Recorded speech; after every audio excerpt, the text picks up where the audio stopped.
now, Linda Sarsour, Executive Director of the Arab American Association of New York. Linda, your response to this news cycle today on this issue?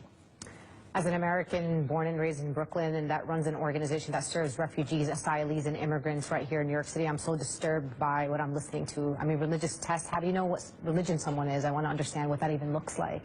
And we are basically trying to bar the very people who are running away from the same terrorism that we're talking about. These Syrian refugees have left their country because of ISIS, because of the Assad regime.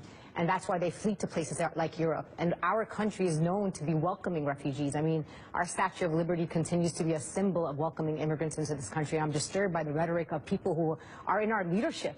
And I'm grateful for President Obama to stand up to this rhetoric. I mean, here's a Rupert Murdoch, one of the most powerful men in the world, I think it's fair to say, says this: Obama facing enormous opposition accepting refugees, maybe make special exceptions for proven Christians. Can you imagine a State Department bureaucracy that effectively is able to tell who's a proven Christian? What does that mean? Are they going to do a blood test, and if it turns into wine? I mean, I don't even understand. It's like ludicrous to hear what these people are saying. And majority of the refugees that we're talking about are young children. These are children who have seen so much trauma, violence, potentially their parents massacred. They've been displaced. I mean, these people have, as you saw, some have drowned on the way to Europe. And we're taking a drop in the bucket to be the greatest nation in the world, one of the most wealthiest nations of the world. And for us to be debating over 10,000 Syrian refugees, we're not even making a dent in Okay, but what do you say to people who say, look, we just saw, you know, and I just want to be clear about what we know about what happened.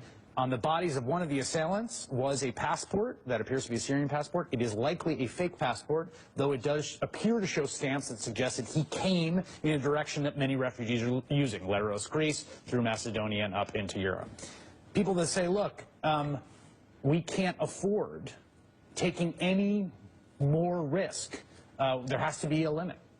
Well, we heard from your previous guest, the vetting process of refugees is extremely tedious. I know this from the clients that I've served and Iraqi refugees who have come here.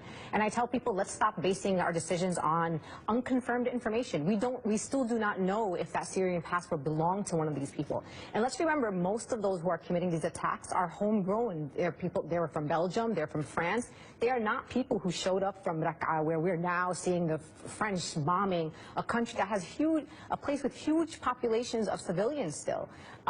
People have to understand that ISIS is playing over this divide and conquer. They want the world to hate Muslims. They want us to push Muslims away. They don't want American government to see the Muslim Americans as their partners, the Europeans to see Muslims in Europe as their partners. They want to tell you they hate you, they don't want you, and this is how they play on the vulnerability of these men who are now being sympathizers with ISIS. And you, I mean, I imagine in the work that you've done face-to-face with people that have come from these places, I mean, people talk about just, the irony, the tragic irony of being terrorized by these monsters, frankly, who have been committing unspeakably barbarous acts, and then to find yourself unwelcome because of another act they committed. Absolutely. I mean, these people, what people need to know is that the largest group of victims of ISIS are Muslims. Muslims are the largest group of victims in ISIS. They've seen trauma, they've seen torture, they have seen things unfathomable that we as Americans will probably never experience. And here we are telling them, nope, can't come to our country, can't see some normalcy in your life, we can't see safety.